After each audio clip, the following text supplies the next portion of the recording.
We'll hear argument first this morning in case number 2219, Cummings versus Premier Rehab Keller.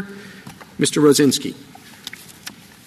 Mr. Chief Justice, and may it please the Court.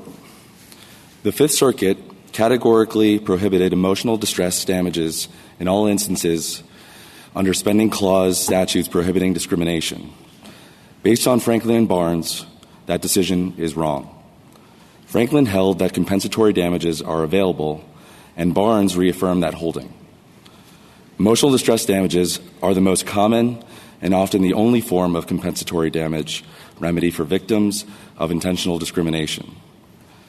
Barnes held that remedies are available under the statutes here. They are traditionally available under contract law.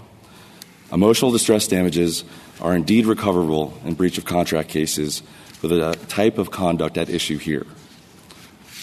As Section 353 of the Second Restatement and all the leading treatises cited in Barnes explain, when a contract's breach is of such a kind that serious emotional disturbance was a particularly likely result, then recovery for emotional disturbance is allowed. Premier has not and cannot dispute that serious emotional disturbance is a particularly likely result of intentional discrimination.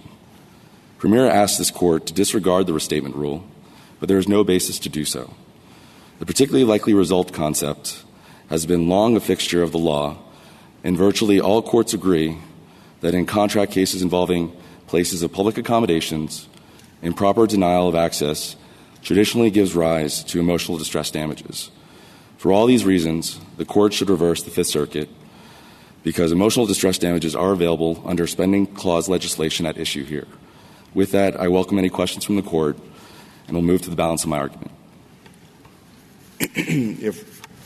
If we don't agree with you that the emotional distress damages were traditionally available, do you have another argument?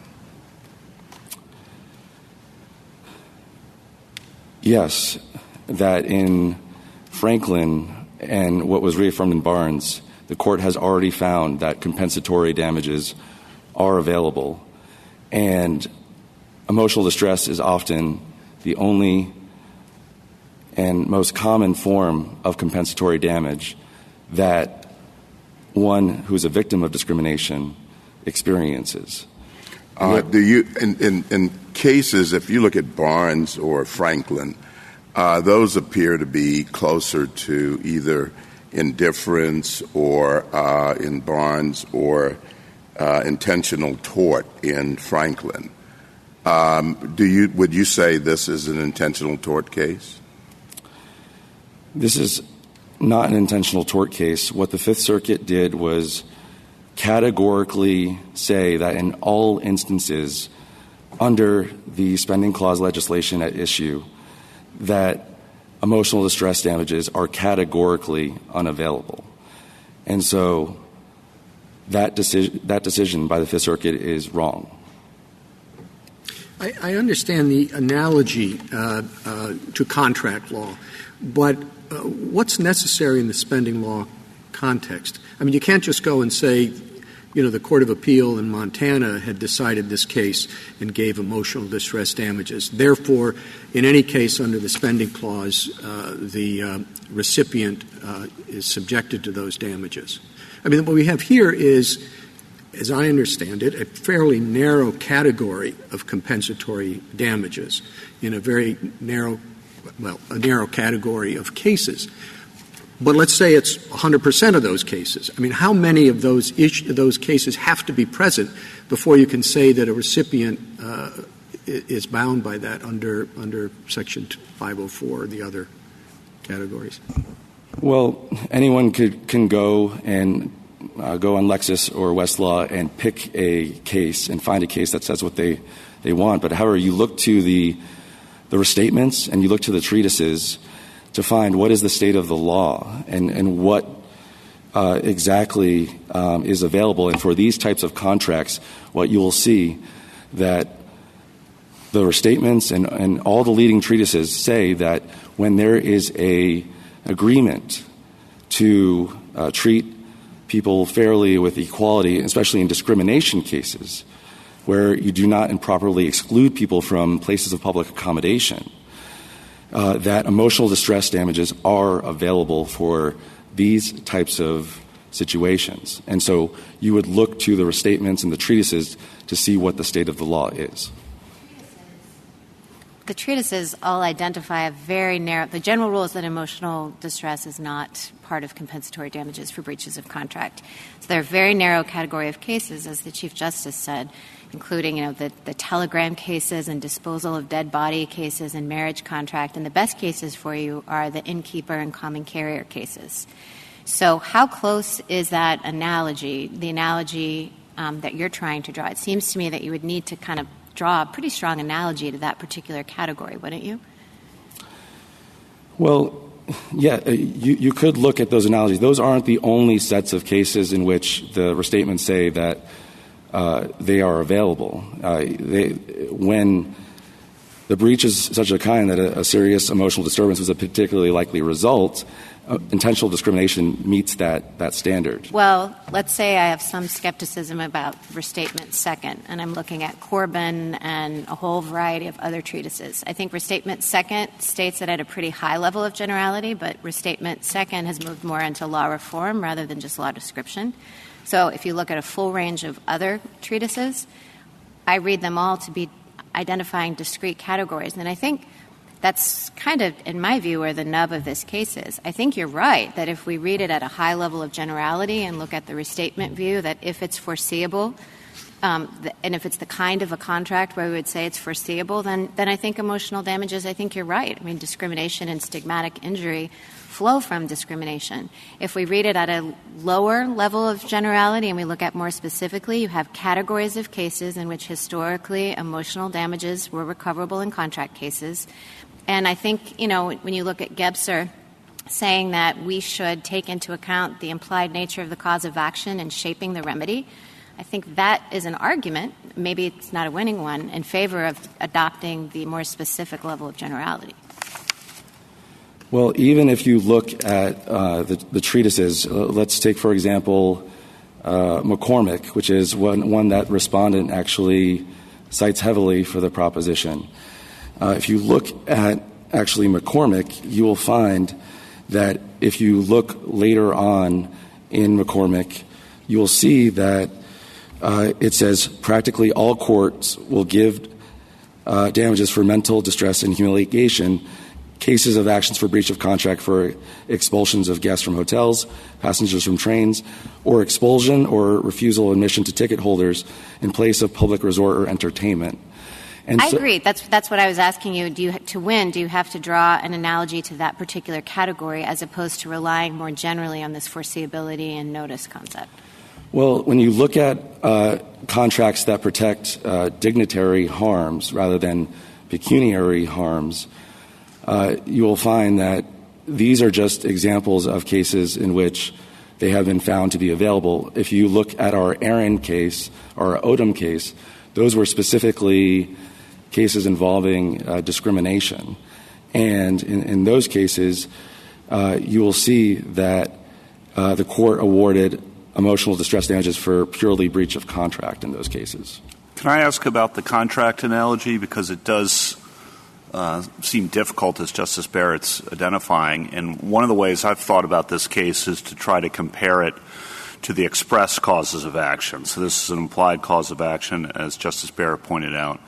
The express causes of action that you highlight do allow these kinds of damages. So that's a plus for you in my evaluation of your case. But Congress has put caps on those damages in Title VII, the graduated caps. And that becomes a minus for you, because are we supposed to allow uncapped liability in the implied cause of action? That seems a problem to create inconsistency with the express cause of action. Or are we supposed to put caps into the implied cause of action? That starts to seem very legislative, and too legislative probably for the court. So how do we resolve that tension with the implied cause of action, do you think? Sure. Two things. One, in 1986, Congress ratified and said that in terms of remedies at law and at equity would be available. So this, we would say, is a little bit higher than when Congress hasn't spoken to it at all. And as to this Court has already said that compensatory damages are available. And if you look to statutes such as the Fair Housing Act or 1983, those statutes don't specifically say emotional distress damages are available. They say the Court has said that these statutes actually allow for compensatory damages and therefore uncapped emotional distress damages. And so if you look to when Congress hasn't specifically carved out saying either emotional distress damages are not available, like the Prison Litigation Reform Act, or if you look at Title VII, when Congress specifically spoke to the issue and says they're available but they're capped. Usually what we see in all the statutes that if compensatory damages are available for discrimination, they are not capped and they are available for emotional distress. So, well, not in Title VII, you said, right? Because Congress has specifically spoken to the issue and has limited it. But when Congress doesn't limit it in, say, the Fair Housing Act and in 1983 claims, they have been available uncapped. And those statutes don't specifically say emotional distress damages are available. Does it matter? Oh, sorry. Go ahead. Some of the amici point to very large recoveries. And I think that that's what Justice Kavanaugh is referring to. And so what he's concerned about is that under Title VII, there's limits for discrimination. If we recognize emotional distress damages here, there are no limits. So there would be a disparity between Title VII and discrimination here. Why should we accept that disparity? I think that that's the essence of his question. And he can always correct me. Sure. So the interesting thing about this case is that the courts almost uniformly have allowed emotional distress damages or left them undisturbed. This court 4 times in the past in awards of emotional distress damages have left it undisturbed. And so if this court were to reverse, it would just be leaving the status quo of what's been going on for the last 30 years. And what we find is that the damages have not been outrageous or very high. They have to go to other statutes like 1983 and Title VII, and most of those involve state discrimination laws in which awards were high. But we have procedures and processes to cabin high awards, and we have remitter. We have jury instructions to show to the jury that that it must be supported by competent evidence. And there's a good reason why respondent doesn't actually cite to any Title VI cases when they try to show these huge awards, is because for the past 30 years, there haven't been any. And so the court has 30 years of evidence to show that these haven't been huge, untethered to actually the harm that was actually done. What if you have 4 state Supreme Courts allowing these types of damages and 4 state Supreme Courts disallowing them expressly? Under the spending clause, would that measure of damage be incorporated or not? Are you, Mr. Chief Justice, are you talking about the state statutes for discrimination? Well, my understanding is, in seeing what the spending clause binds you to, you look to what the contract remedies are, right?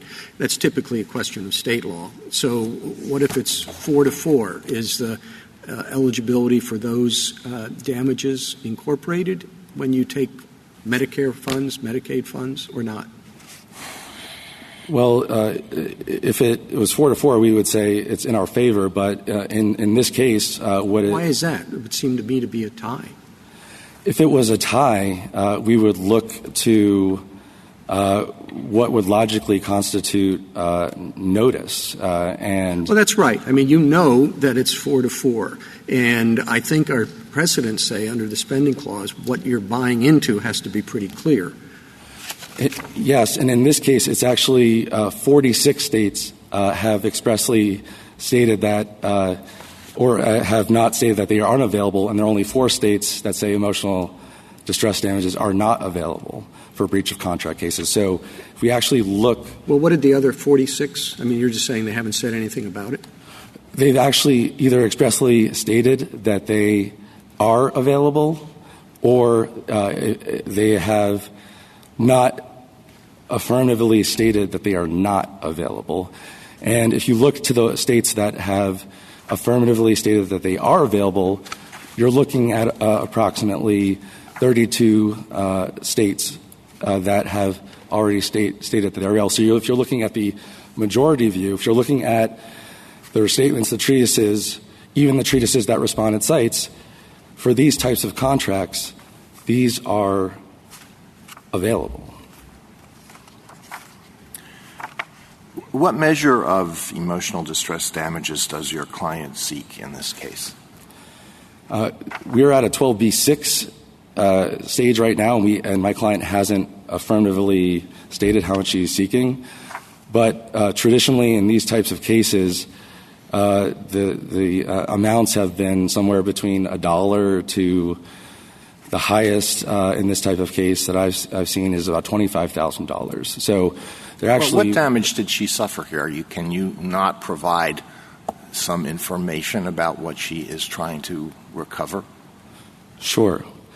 So Ms. Cummings is deaf and low vision, and if she does not have a sign language interpreter for physical therapy services, she will not be able to effectively communicate with her providers.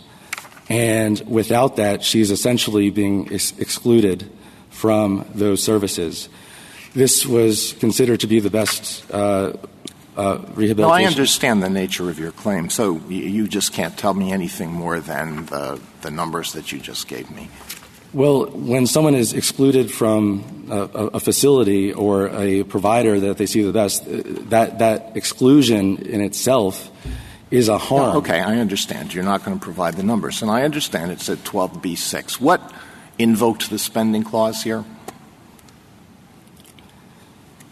The express acceptance of federal funds in an agreement here not to discriminate on the basis of sex, race, disability, etc. Could the respondent have lawfully refused to provide treatment on the ground that the patient was going to pay for the treatment using Medicare? Medicare is what's involved here?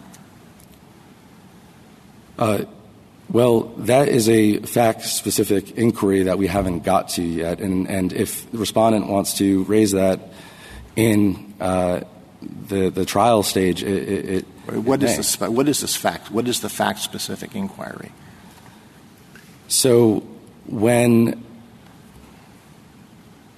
you have a claim under the Rehabilitation Act and the Affordable Care Act. Correct. Right?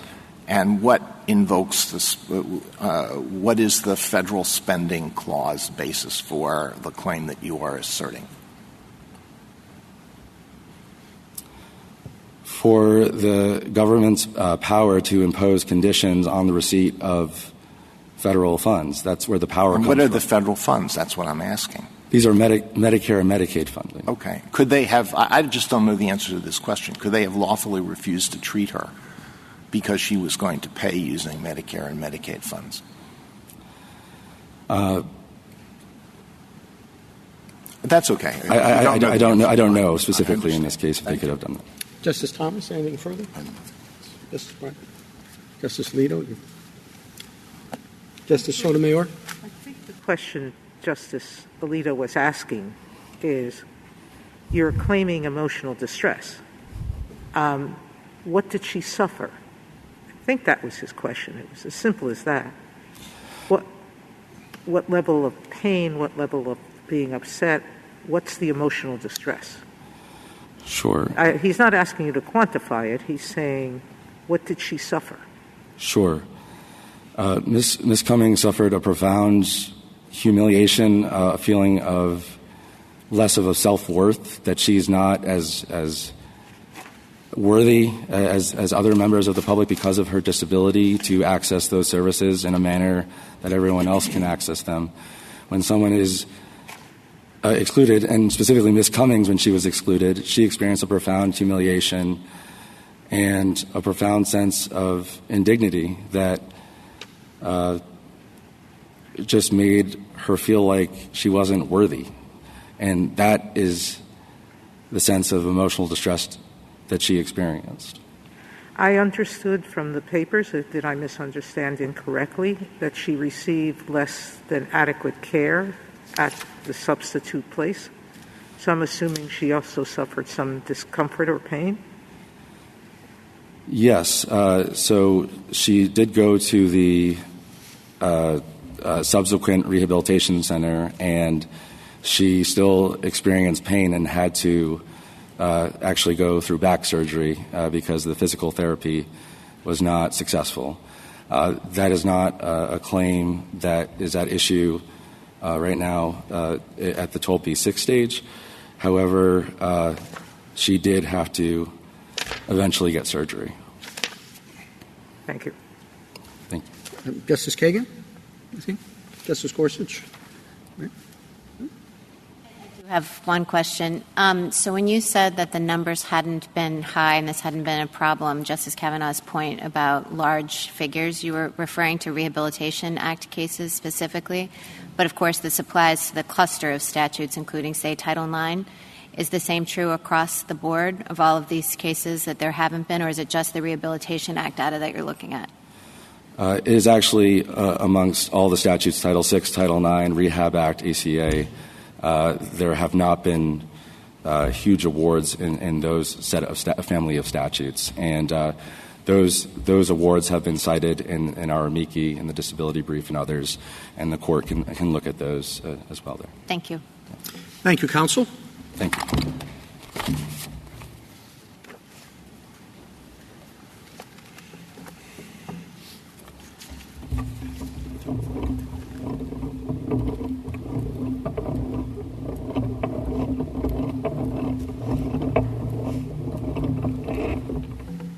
Ms. Sinsdak. Mr. Chief Justice, and may it please the Court. This Court has repeatedly recognized that federal funding recipients may be liable for compensatory damages when they engage in intentional conduct in violation of the clear terms of the non-discrimination statutes.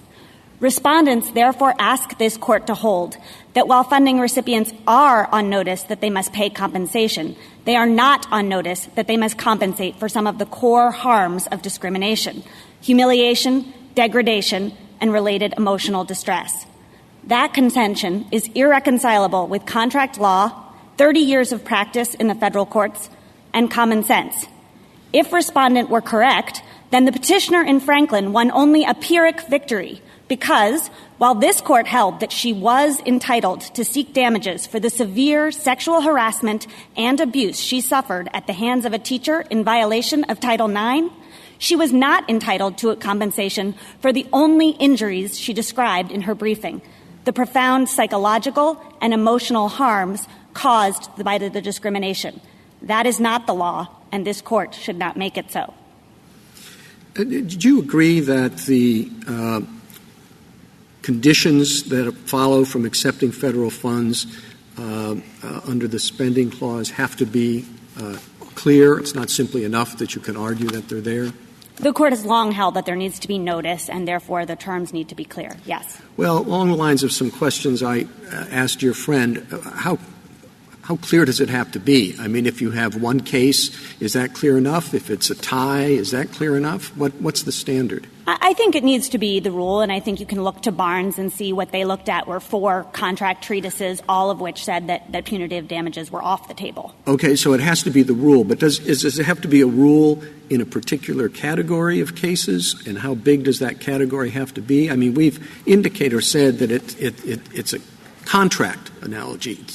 Spending clause is a contract, and that's where you look. But if it's a category of cases that comes up once in a blue moon, have you signed on to that, or is it only the more general contract damages? Well, I think that contractual remedies always depend on the nature of the contract, because the question fundamentally with respect to remedies is what might have naturally flown from the breach of this particular contract or this particular contractual provision, what might have been in the reasonable contemplation of the parties. So you do have to look at the specific nature of the contract, and then you say, well, what types of damages have been traditionally been awarded for that type of for a breach of that type of contract? And here we know that this is a contract, or by analogy, this can be considered the sort of contract that is protecting other than pecuniary interests. It's preventing discrimination, which one of the core harms of discrimination is not pecuniary. And so contract law has long recognized that where the contract at stake is protecting other than pecuniary interests, the remedies that are available are damages for other than pecuniary harms. Counsel, have you seen or have you had any federal funding recipient decline to take federal funds since Franklin? Or even if we don't go back as far as Franklin, because as you point out, Franklin was an emotional distress case. But since at least Sheely, which is I don't know how many years, but a lot, has anybody turned it down or questioned it? Not to our knowledge, no. And I think so the history is quite powerful in that respect, because I think in Barnes one of the motivations was this fear that if punitive damages were available, people would simply reject federal funding. And we just haven't seen that, even though the legal landscape has really been the availability of this kind of damages for at least 30 years. So I think that is particularly striking. Ms. Sinzak, what is your response to Justice Kavanaugh and Justice Sotomayor's questions to your friend about the lack of caps on emotional distress damages in this context as compared to Title VII? I think Title VII is simply a different statute. It's obviously governing employment discrimination, where the traditional remedy has been back pay. There's no cap on that. And then when Congress in 1991 for the first time introduced an additional compensatory and punitive remedy, then it put some caps on that, not just, by the way, on compensation for emotional distress, but also on compensation for future pecuniary loss and a variety of other forms of damages. And I think there it was a question of capping this additional supplemental remedy to the traditional back pay. Now, in Title VI context, we're just not usually dealing with something where back pay can be a remedy. Often we're dealing with children who are being subject to discrimination within a school system. So we don't have the sort of traditional pecuniary harms. So it makes sense that the compensation there is available for emotional distress and that the compensation isn't being supplemented by these additional remedies. Ms. Instead, could I take you back to Justice Barrett's initial question, which had to do with the level of generality that we're supposed to consider this at? And I think you said, well, what we should do is look at a category of contracts, and this is a category of primarily non-commercial contracts, and so we should ask, with respect to that category, what kind of damages could a person get? I suppose you could go up a level of generality and say that the relevant rule is something like you should always get what damages are foreseeable from a contract breach. Alternatively, you could go down a level of generality and say we're really trying to look at whether there are quite analogous cases having to do with discrimination. So which level of, that's 3, there might be more. What level of generality, how do we pick? Well, should we think about this case at? At the thresholds, I'd say the good news is that we win at all three levels of generality that I think you're articulating there. But I do think the reason I said that what you need to look at is for this type of contract, what type of remedies are available. That's just a basic, very broad contract rule that the remedies that are available for a particular breach are determined by what was foreseeable, what naturally flowed, what was within the reasonable contemplation of the parties at the time of contracting. And then you apply that general rule, and you can apply it to the broad category of contracts that protect against non-pecuniary interests, non-pecuniary interests, or you can apply it even more specifically with respect to discrimination. Now, there just aren't many cases with contracts involving discrimination, but we have cited examples where courts have awarded compensation for emotional distress where discrimination is involved. Again, that's a rare circumstance.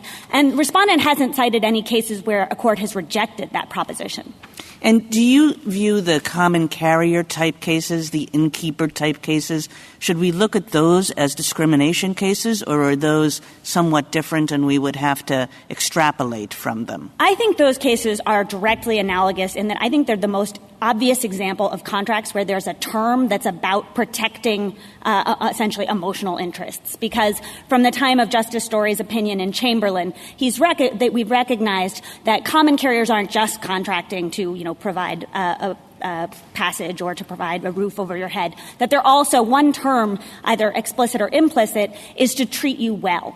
And I think that's a direct analog to non-discrimination provision, because it's really guaranteeing people a certain type of treatment. So I think the analogy there is very close. You said something in response to Justice Kagan that there aren't many contracts involving discrimination, which makes me go back to what I was saying, which is, why are we looking at contract law then? Maybe this is fighting against the inquiry that's already established, but if we're looking for something that doesn't exist, as opposed to looking at discrimination statutes with express causes of action and trying to reason by analogy from those. Does that help me out with how to look at that? Sure. So the Barnes said that funding recipients are assumed to be aware of remedies traditionally available in contract. And I think that makes sense because sort of more broadly, and I think this is the question you're getting at, we know that in spending clause legislation, the question is notice. What would a funding recipient have expected when they entered into the agreement, when they accepted the funds? And so I think contract law supplies a body of law that helps us understand, well, what do people normally expect when they enter into these sorts of agreements? If they're only protecting pecuniary interests, they might expect only to pay pecuniary damages. If the contract is protecting other than pecuniary interests, they're going to expect to pay to compensate for other than pecuniary harms. But even if you want to disregard the contract analogy, then I think, again, you have to consider notice. And that is, would federal funding recipients who are aware that they must pay compensation, would they think, oh, but I won't have to compensate for the core harms of discrimination? And I think, you just have to think about, for example, Tennessee versus Lane, where we have a gentleman who, because of a lack of reasonable accommodations for disabilities, had to pull himself up 2 flights of stairs. Now, he was seeking damages for the humiliation and degradation that he experienced when he had to pull himself up 2 flights of stairs to attend his hearing, because those were the core harms for which he sought a remedy. And I think it would be Suppose we look at the question through the eyes of the respondent in this case as opposed to parties in another case. And what is at issue is the application of the reasonable accommodation standard under the Rehabilitation Act, or the requirement under the Affordable Care Act to provide, I think the term is something like suitable aids. Would a small physical therapist know that a condition of treating a Medicare or a Medicaid patient would be potential liability for emotional distress damages based on what happened here, which was the refusal to hire a sign language interpreter to accommodate the plaintiff? Would a small physical therapist be on notice of that? I think that what you're getting at is really an antecedent question of whether compensatory damages are available at all in this type of case.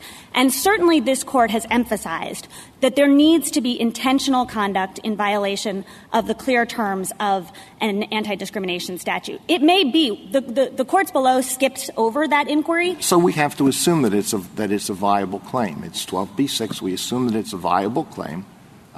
Don't we have to assume that here? No, I think the Court should address the question presented, which is whether, as a categorical matter, you can obtain compensation for emotional distress under Title VI, under Title IX, under the Rehabilitation Act. No, I understand that, but you were citing another case involving egregious discrimination, and we would have to take cases like that into account. But should we not also take into account cases like the one that is before us? That's my question. I don't think so, because I think to the extent what the Court is suggesting is that the conduct here simply doesn't rise to the level of intentional conduct in violation of the discrimination statutes, then that conduct won't subject funding recipients to any compensatory damages. So it doesn't need to worry about a specific category of compensatory damages. So, for example, in this case, if this Court says you were wrong to say that you can just never obtain compensation for emotional distress, that no victim of discrimination in violation, no matter how egregious the discrimination is, no victim can ever obtain compensation for emotional distress, then that would go back down, and there might be questions about whether here we really had the kind of deliberate indifference, the kind of intentional conduct that's necessary to trigger a damages remedy at all. I just wanted to go back to the point about emotional distress damages and the possibility that they might go too high, because I think Respondent places a lot of stress on this.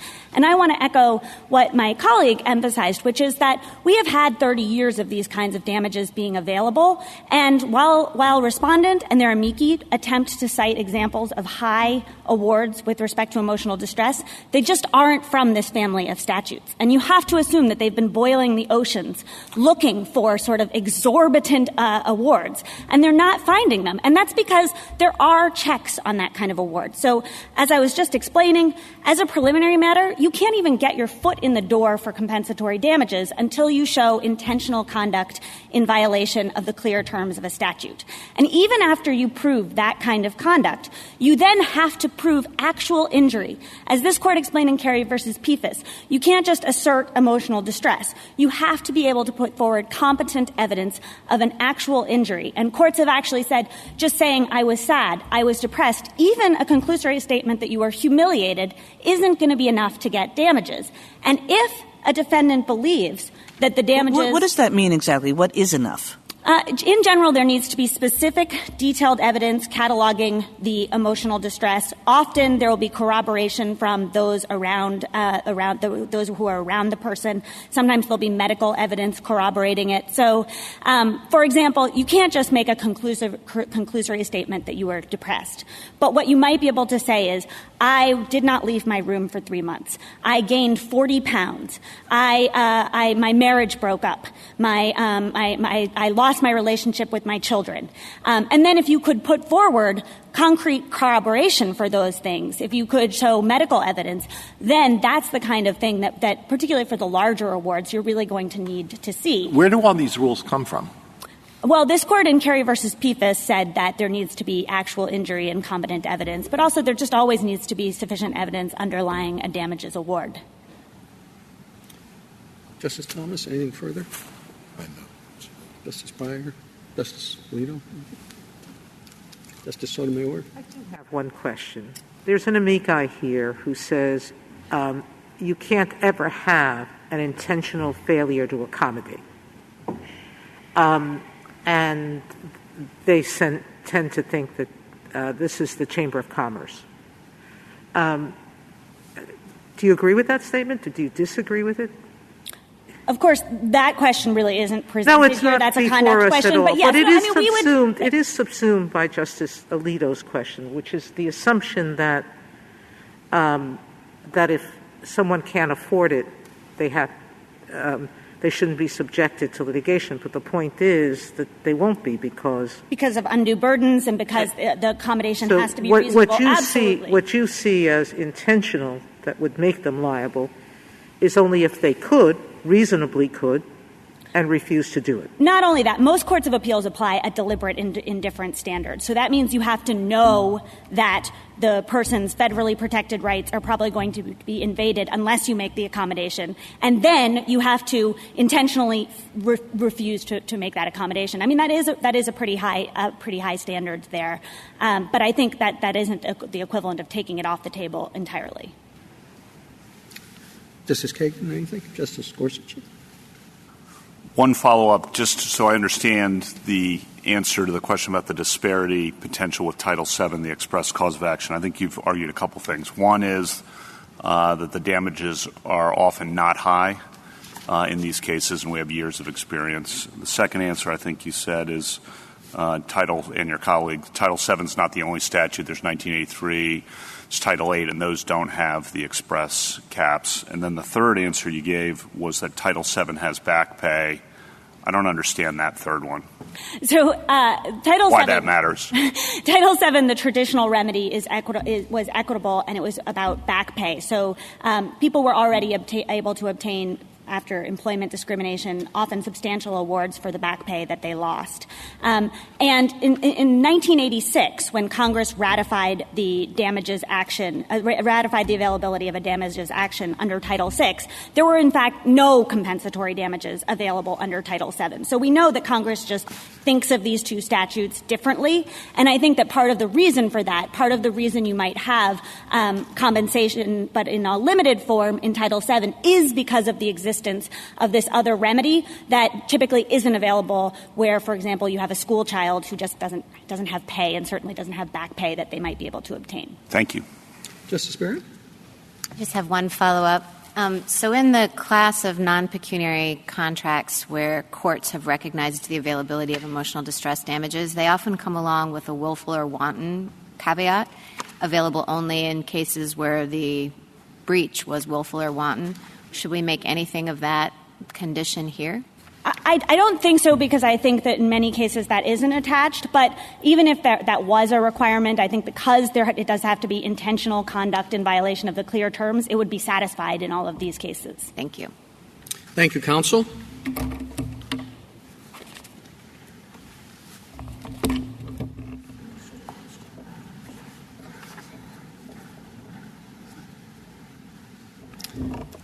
Mr. Shanmugam.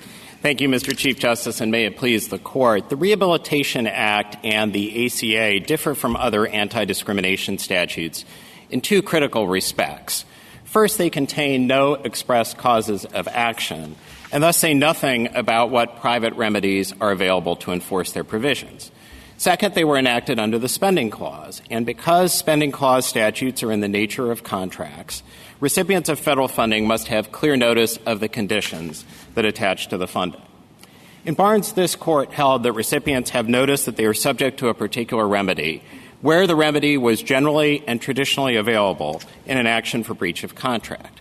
This case presents the question whether emotional distress damages were such a remedy. They were not. The general rule has long been that a plaintiff cannot recover for emotional distress in a contract action. This Court has adhered to that rule in cases governed by federal common law. And while some state courts have made an exception for certain narrow categories of cases, the scope of that exception remains unsettled to this day. Indeed, the availability of emotional distress damages in contract actions is much like the availability of punitive damages, which this Court held was insufficient in Barnes. The Court should be cautious about recognizing the availability of emotional distress damages here. As Justice Alito's question illustrated, emotional distress damages are notoriously difficult to quantify.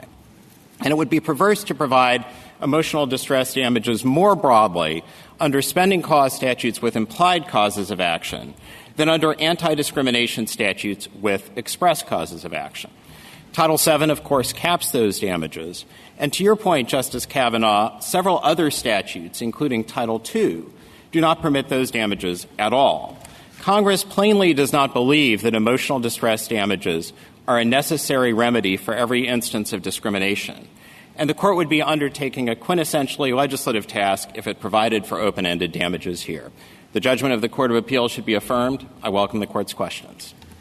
Mr. Shanmugam, would you give us an example of the notice that would have been adequate here for you to be respondent to be held liable? I think to go to the Chief Justice's question to my friend, I think that it would have to be the prevailing rule that emotional distress damages are available in contract actions. And I think this Court's decision in Barnes provides a guide. There, of course, the Court was considering the availability of punitive damages. And as my friend pointed out, the Court looked to the restatement in various treatises. But what the Court looked to was the general rule. If you take a look at the restatement provision at issue, and that's Section 355 rather than Section 353, it's very similar in that it articulates a general rule. Punitive damages are not recoverable for a breach of contract, and then an exception. The exception being unless the conduct constituting the breach is also a tort for which punitive damages are recoverable. And under the common law, many courts recognize that where you have wanton or malicious conduct, you can get punitive damages in a breach of contract action. But the Court didn't drill down into that exception and determine whether that was analogous, whether, for instance, as has just been discussed, intentional discrimination can be characterized as a form of wanton or malicious conduct. The Court simply looked to the general rule and said that in light of that general rule, a recipient of funding would not have clear notice. I guess I don't understand that answer, Mr. Shanmugam, and indulge me for a minute with a hypothetical. And you'll say, well, that differs from this case, but let's just assume the following. Let's say that the restatement and all the treatises and all the cases, all right, are in accord that in general, of course, you don't get emotional distress damages for breaches of contract, but that in a particular kind of contract or contract provision, which is not meant to protect pecuniary interests, but is meant to protect other sorts of interests, like dignitary interests, in that category of cases, so say the restatement, the treatises, and all the cases, in that category of cases, you do get emotional distress damages. Now, that's an exception. I mean, call it an exception. But it's completely settled. At that point, you have to lose, don't you? I don't think so necessarily. I will get the necessary caveat that that's not the state of the law out of the way, but I want to address that directly. And I think, again, that Barnes actually illustrates that. I think, if anything, in Barnes, the quote-unquote exception was a sort of a general rule in the sense that it didn't apply to certain enumerated categories of cases. It applied whenever you had wanton, intentional, malicious conduct. And yet the Court didn't look to that exception in determining whether or not a party was on fair notice. Now, I really do think that this case differs from a situation in which you have a rule that whenever emotional distress is likely to result, emotional distress damages are available. And I think that to the extent that the restatement used that formulation, I don't think that it was stating a catch-all rule or legal standard. But I think even if there were such a rule, I'm not sure that Barnes would extend so far as to say, well, as long as you can articulate some category of cases in which a type of damages is available, a party is on fair notice. Now, again, we think this is an easier case. Well, my law clerk has looked up a lot of these things, as usually, right? I mean, she's found about, 5 treatises going back to 1883 and 32 cases, you just heard him say, and a lot of other stuff, and they all seem to say, well, there is an exception where the object of the contract is such that that's likely to be the harm. And so what do you say? When I looked at all that, I thought, well, maybe she might have missed a thing or two or whatever it is. I look at your brief, but the overwhelming authority seems to support them, doesn't it? I don't think there's any real disagreement about the state of the law. I think where there is disagreement is about the accurate characterization of the law. So let me speak directly to that, Justice Breyer. There certainly are some jurisdictions in which there are certain specific categories of exceptions, common carriers, innkeepers, cases involving death messages sent by telegram, and the like. Typically what's been going on in those cases is that courts have looked to tort law and have imposed a heightened and extra contractual duty alongside the contractual duty in light of the personal interests that are implicated by the particular context, by the relationships at issue. Now, again, I think if you look at the treatises, the state of the law to this day is unsettled, and there have been jurisdictions that have kind of moved back and forth. There are jurisdictions that have refused to extend those exceptions to various categories of cases in which one might say that emotional distress is similarly reasonably likely. And, of course, there are jurisdictions that do not permit emotional distress damages at all. And, again, we cite the Southern Express decision from this Court for the proposition that in those areas of the law where federal common law applies, obviously more limited these days, emotional distress damages are categorically unavailable. Mr. The innkeeper, Oh, well, that's what I was going to go to, the innkeeper. I think that's very bad for you, which I assume I do too. yeah. The same question. I mean, nope, you can't stay in the room. You have to sleep outside. There you are, outside, and that's uncomfortable. But also all the little kids come around and say, ha, ha, ha, he's sleeping outside tonight, ha, ha, ha, just as they might say something even worse for the person who can't go, can't walk upstairs. There's no elevator. And so this handicapped person is trying to, climb up the stairs, and that's a bore and painful. And also a lot of people might think this is a little, sort of make fun of the person. That's a Yeah, and to follow up on Justice Breyer's point, I mean, I read those exceptions as fairly well settled across the treatises, the innkeeper and common carrier, and I think those are the hardest cases for you. I think there are some jurisdictions that have not permitted emotional distress damages, even in those cases. And to go to Mr. Rosinsky's point, he lumps in all of the jurisdictions that have not expressly rejected emotional distress damages on his side of the line, but in many of those jurisdictions they simply haven't spoken to the issue at all. But I don't want to overly fight those cases, because I would certainly recognize that that's an example that the treatises often cite as kind of the paradigmatic exceptional example, a situation in which where parties are expelled or not permitted to stay at an inn. Courts looking to tort law have found a heightened duty and have said that the breach of that duty can give rise to emotional distress. But all of this – go ahead.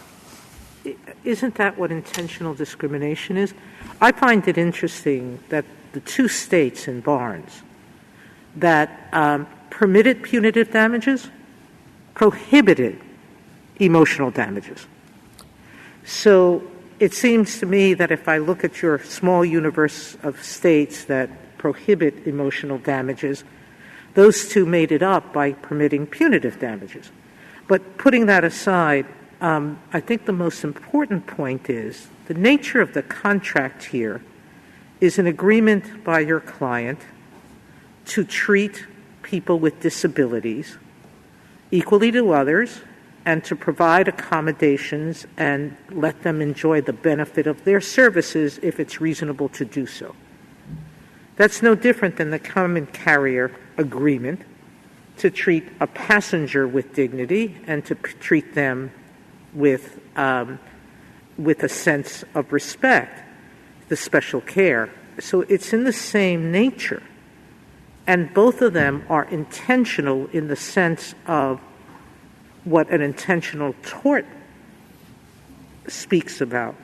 So I'm not sure how you distinguish either those cases, or you distinguish the fact that it is an intentional act and an intentional breach of a clear contract with the government and with the patient. Sure. So, Justice Sotomayor, let me make two general points and then a specific point about where you started, which is the relationship with punitive damages. My general points are, first, that the whole point of the contract law analogy is clear notice to contracting parties. And I think that once this Court starts to engage in an analysis about whether or not a recipient of federal funding is more like an innkeeper or, more like a hospital that negligently permits someone to take a baby. So what do you do with Franklin, or what do you do with Sheely for 14 years? What do you do with the multiple of state and federal cases in decades that have awarded damages for this kind of discrimination? So I think that there are sort of two separate questions here. The first is, what is the state of contract law?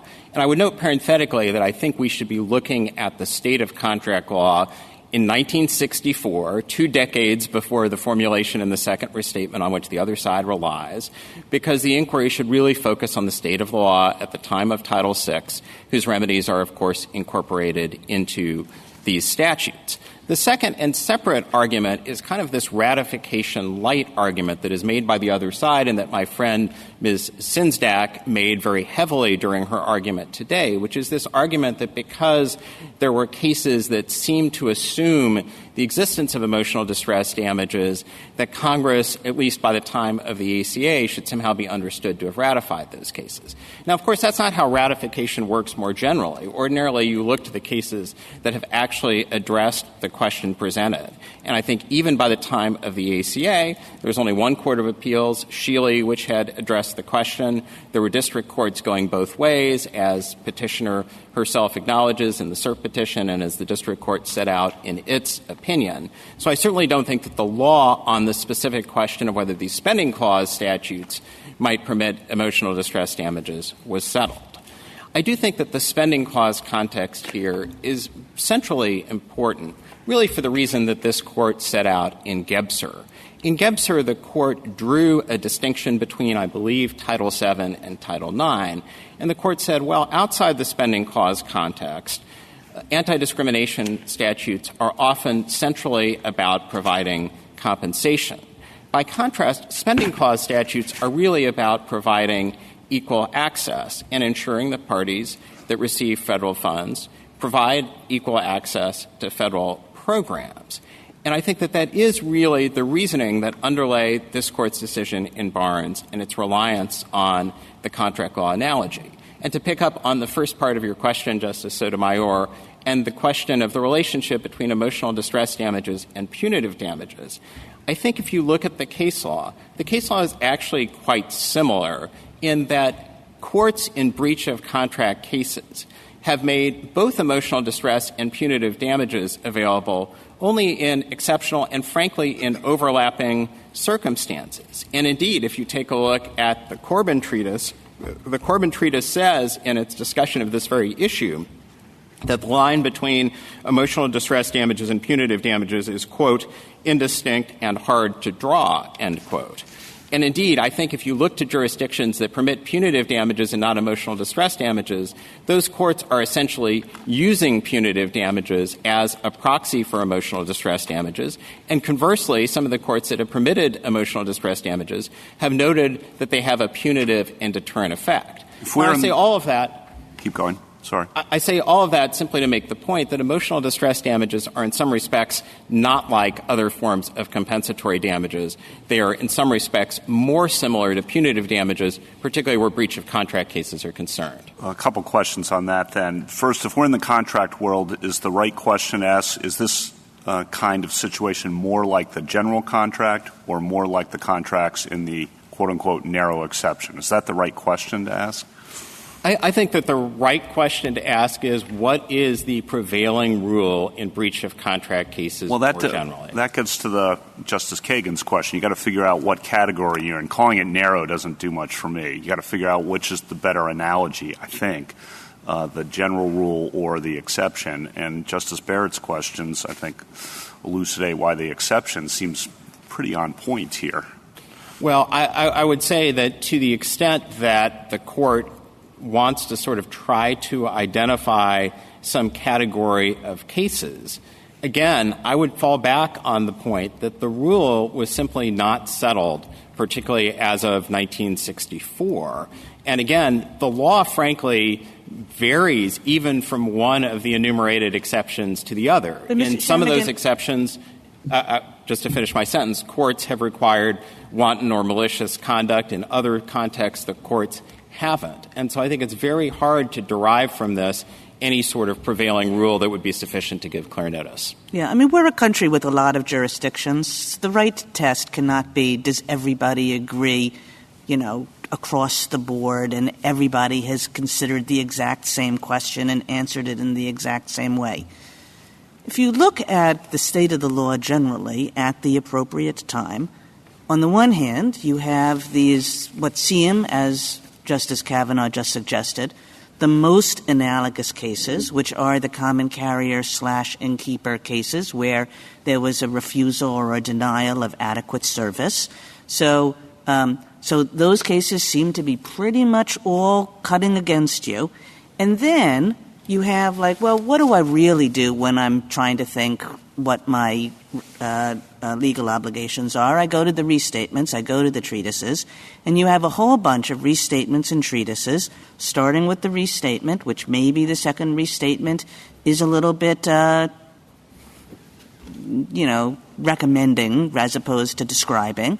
But with a bunch of treatises, including by most of the major contract treatise authors, Williston, Farnsworth, all of them saying that in this category of cases where the contract provision protects other than pecuniary interests and where you can foresee that there will be other than pecuniary harms flowing from a breach, that those contracts are treated differently with respect to damages. So I guess it's just like if you look at the treatises, you look at the most analogous set of cases, they cut against you both. Yeah, so a few points in response to that, Justice Kagan, and I'm going to leave aside the point that I've already made, that was just not the approach that the Court took in Barnes. We are certainly not here advocating for some sort of Eighth Amendment-like state counting rule here. We do think that the rule at whatever level of generality has to be the prevailing rule, so I don't think it would be sufficient if you had 4 state Supreme Courts going one way and 4 state Supreme Courts going the other. But I do want to speak specifically to this question of the appropriate sort of level of generality. I do think that when you take a look at the case law, there are certain categories of cases. We've talked about the innkeepers, common carriers, death messages, and the like, where courts have tended to find that emotional distress damages are available. Now, I want to emphasize one point that I alluded to earlier, which is that those courts tend to be looking to tort law. And I think that for purposes of this analysis, I think it would be a little bit odd, and I think that the Solicitor General in her brief recognizes this, to say that when you're looking at the remedies that are available traditionally for breach of contract, that remedies that are drawn from the tort context are somehow fair game. And, of course, nowadays we have the distinct tort of intentional infliction of emotional distress, which will be available under state law in many of these cases. But I do think that if you look at the restatement, if you look at the treatises in particular, I do think that those authorities, with all due respect, Justice Kagan, indicate that the law in this area is unsettled. Even this Court, in its Southern Express opinion, which certainly did predate 1964, recognized that in the context of telegrams, courts have gone in both directions. And I would give you just one example, which is Corbin on contracts. And Corbin says that the general rule is well established, but that by contrast, the class of cases involving emotional distress damages, quote, has resulted in much litigation and the law cannot be said to be entirely settled, end quote. And Corbin also notes, first that well, I think when it said that, the question was exactly what fell within the category. But if you had said, is it settled that denial of adequate service by innkeepers is settled, the treatises clearly give you an answer to that. Yes, it is.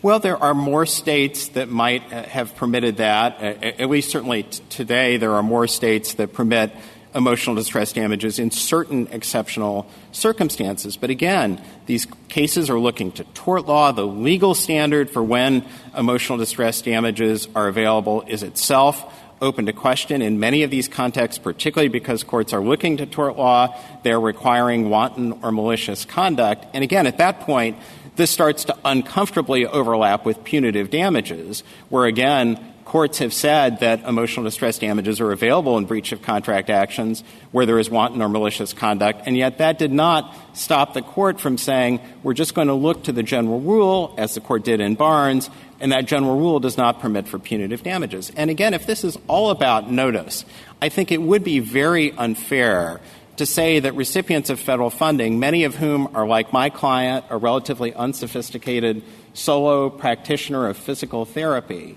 to have sort of this encyclopedic knowledge of the law, to realize that if they accept Medicare and Medicaid funds, they are going to be subject to emotional distress damages because of an analogy to cases involving innkeepers. But, Mr. Shanmugam, let me press on this notice point. I find it very surprising that this case is here so many years, 40-plus years into recognizing the causes of action under this family of statutes.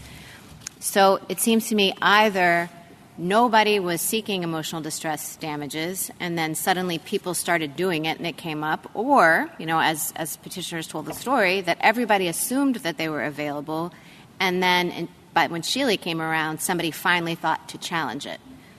So why is it that this just came up in the 11th Circuit case before and then, now in this case before us? Everybody seemed to be on notice. These cases were being decided and damages being awarded. No one complained. Justice Barrett, for whatever reason, comparatively few of these cases seem to reach the Court of Appeals level. But this issue was being litigated, and being litigated even before this Court's decision in Barnes. The earliest district court decision going our way is a decision, I believe, from 1993. And even before the 11th Circuit's decision in Shealy, there were other district courts that had agreed with our view. Now, not surprisingly, once a federal court of appeals went the other way, a number of district courts then followed suit and went in that direction.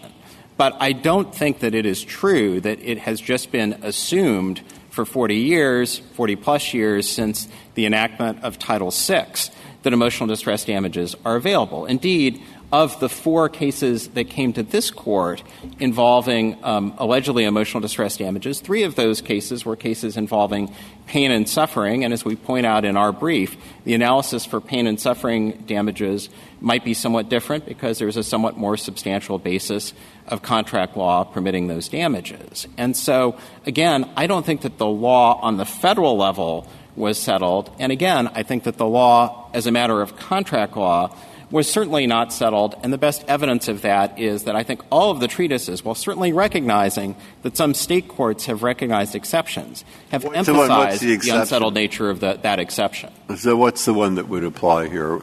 Hypothetical. A deaf woman who has a very hard time seeing hires under contract a rehabilitation expert who promises to give the best treatment. And then when they go in to talk, the experts, she says, I need a sign language interpreter. And the expert says, nope, not giving you one. Said, well, what are we going to do? And she says, well, I'll give you hand signals. I don't understand them. I'll write notes. I have a very hard time reading. Okay? Too bad. Now, breach of the contract. Known. And this woman's had a terrible time. She has headaches when she has to try to do this. She runs around in the street and just say, oh, God, it's really hopeless. I'm bad enough off, et cetera, et cetera. Okay. What was the exception that didn't give emotionally based damages for that? So I think in your hypothetical, she might potentially have a discrete form of damages if, for instance, as a result of her failure to obtain services, she suffered some tangible injury, and there was a colloquy. What she did is just miserable for her. She sits there for 2 hours, and she's feeling god-awful, and her cousin and her parents are there, and so is her children, and they all think, oh, my God. And she knows that's what they're thinking. So I'm not aware of any case, Justice Breyer, involving either, but I got that from somewhere. Right. Well, I'm not aware of any case in which a court at common law would award purely No, I asked you, which distress. is the category? You were talking about categories and subcategories, and you said some they might allow it, like an innkeeper, and then there are others that wouldn't. Okay, so I gave you a case, and I said I would like to know what subcategory wouldn't have given damages for that. There may be some. It's not a facetious question. No, and I think that that's a very hard question that points up the difficulty of trying to identify a subset of cases that is especially analogous. Now, to sort of go back to where Justice Kagan, I think, was questioning my colleagues, I suppose that you could try to go even more specific and to identify breach of contract cases involving discrimination. I think the problem with that is that in the private context, no one has identified a case involving a contractual obligation not to discriminate. The most that my friends on the other side have done is to identify two cases in which the fact pattern itself appears to have involved intentional discrimination. Those were both cases that I think pretty comfortably fall within the specific categories of cases in which the underlying contractual obligations were of a sort to give rise to emotional distress damages. But I think everyone is in agreement that there just is not case law involving actual contractual duties not to discriminate that could be specifically analogous. So that raises the question, what do we use to figure out the appropriate contract analogy, the question earlier, the general rule as you describe it, or these, I'll use innkeeper cases. In figuring that out, should we look to the federal statutes, which 1983, Title VII, and Title VIII, let's just pick those three. As I understand it, emotional distress damages are available in all three of those, admittedly with caps in Title VII. But why isn't that, tiebreaker's the wrong word, but something to look at in figuring out how Congress would have designed this statute, given that we're in this implied cause of action box? Justice Kavanaugh, I think in many ways that's an easier way to think about this because, of course, this is a question of statutory interpretation. And we're not here to question the implied right of action. Well, you sort of are right now. Well, no, I don't think so. I think if you accept it, if you accept it that it's a real cause of action, then why not have it be like the other analogous causes of action, which pretty consistently allow emotional distress damages? Sorry to interrupt. No, not at all, Justice Kavanaugh. And I think I would fall back on what Justice Scalia said in his concurrence in Franklin, which is that it simply doesn't follow from the existence of an implied cause of action that any and all remedies are available. And I do think it is useful to look to the other anti-discrimination statutes outside the spending clause context as a guide. My point, as I indicated in the opening, is that there is no uniform practice on Congress's part, and I think that the statutes fall into three categories. First, there are statutes, and I think the best examples are Section 1983 and the Fair Housing Act, where emotional distress damages are permitted. Those are statutes with pretty broad language. The Fair Housing Act, for instance, provides for actual damages, and courts have construed that to include emotional distress damages. The second category are the anti-discrimination statutes that don't permit emotional distress damages at all. And that category includes some pretty important statutes. I would be hard-pressed to identify a more important one than Title II of the Civil Rights Act, which is, of course, the foundational provision that prohibits discrimination by private actors in the provision of public accommodation. No emotional distress damages under that statute. The same is true with regard to Title III of the ADA, the ADEA, and other statutes. Now, Title VII is, I think, perhaps the most significant example because, of course, Title VII, when it was first enacted, did not provide for compensatory damages at all. And when Congress amended it in the Civil Rights Act of 1991, Congress did so very carefully. It imposed caps, including some quite strict caps, particularly with regard to small employers, on the availability not just of emotional distress damages, but also punitive damages and other forms of non-economic damages more generally. And so I think that that points up the quintessentially legislative nature of the undertaking here and a reason for the Court to be cautious. I think that this case would have a very different complexion to it if Congress invariably provided emotional distress damages, because I think that that would reflect a congressional judgment that that is a necessary remedy for any form of discrimination. And, of course, if the Court were to agree with us here, there would still be a full panoply of available remedies. In many of these cases, particularly the cases involving the most intentional and blatant affirmative acts of exclusion, the kinds of discrimination that are pointed out in the amicus briefs on the other side, there will be compensatory damages in the form of economic harm. And if you actually look at many of the worst examples cited by the other side, you will find that that is, in fact, the case. You have individuals who were unable to obtain their degrees, individuals who had to get But we've counseling long and other... recognized, Mr. Shamagam, that discriminatory harms are often stigmatic in nature, that they can be very deep and very wounding, even if there is no economic harm of the kind that you're talking about. And yet Congress has made the judgment under these foundational statutes that I just referred to that emotional distress damages are not available. And I do think that in the cases involving intentional, blatant misconduct, there will be not only other forms of economic and other compensatory damages available, but of course there will be injunctive relief, declaratory relief, nominal damages, and remedies under state law. I would note parenthetically that if you take a look at many state statutes, they too have caps on emotional distress damages. Why isn't the right way to deal with this? Justice Kavanaugh said, well, Title VII has caps. We couldn't really impose caps.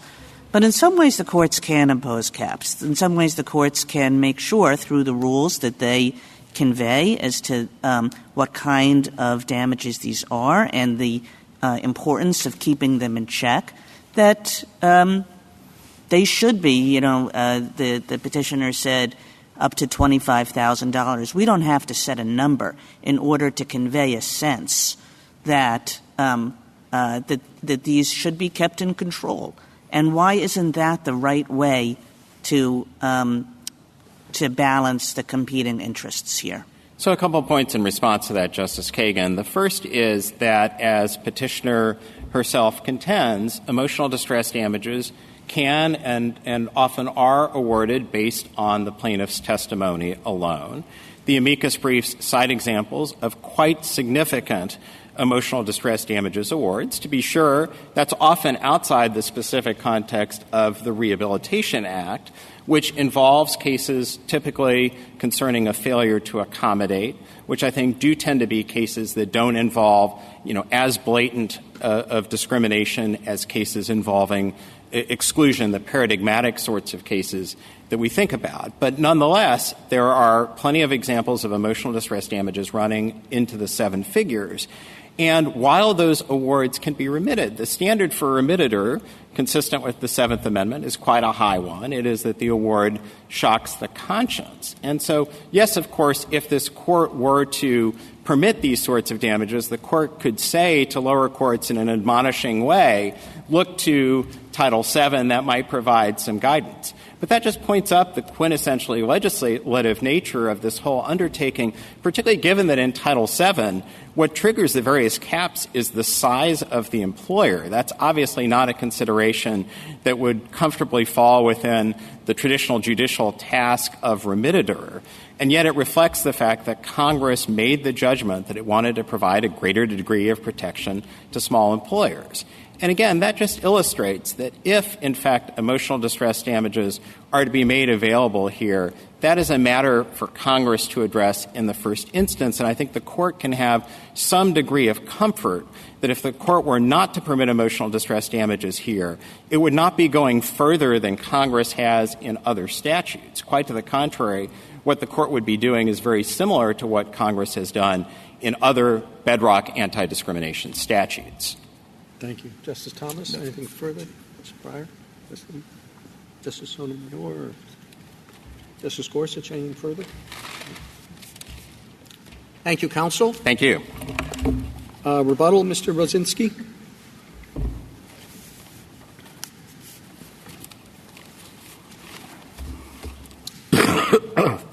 Excuse me. So, going to the Justice Barrett's comment regarding this notice, and essentially, if lawyers are smart, if their clients had not believed that they were on notice for emotional distress damages, virtually all these complaints involving intentional discrimination are asking for emotional distress damages. They would surely object, but for virtually all cases, they haven't. And that's because they are on notice for these damages. And take for this instance, for this case, respondent didn't even move to dismiss that they lacked notice of emotional distress damages. The trial court itself raised sua sponte on its own accord and said emotional distress damages are categorically unavailable under these statutes. So given that this was the state of the law for over 30 years, and respondent may say that there has been some disagreement, but if you actually look at the cases, there perhaps are 3 cases that have said that they're not available, and there are in our moving brief, we've cited at least 20 cases, including several court of appeals, that have left it undisturbed or say that they are available. And this lack of notice argument, we believe, is just not correct in this context. And citing to McCormick, which was in 1935, McCormick says virtually all courts agree that there is emotional distress in the common carrier type cases that we were talking about here today. So if respondent tries to parse out that there was no notice as to the state of 1964, that simply is just not true. And punitive damages, when they were excluded in Barnes, actually there was no affirmed case of punitive damages ever at that time under these family of statutes. And here we would be overturning a whole body of case law to the only remedy that would be available in discrimination cases. And punitive damages are traditionally only available when there's a tort involved as well. However, in emotional distress damages, there is no need to be accompanied by a tort. So the suggestion that a separate tort is required is not supported by the treatises and the restatement. Thank you, counsel. The case is submitted.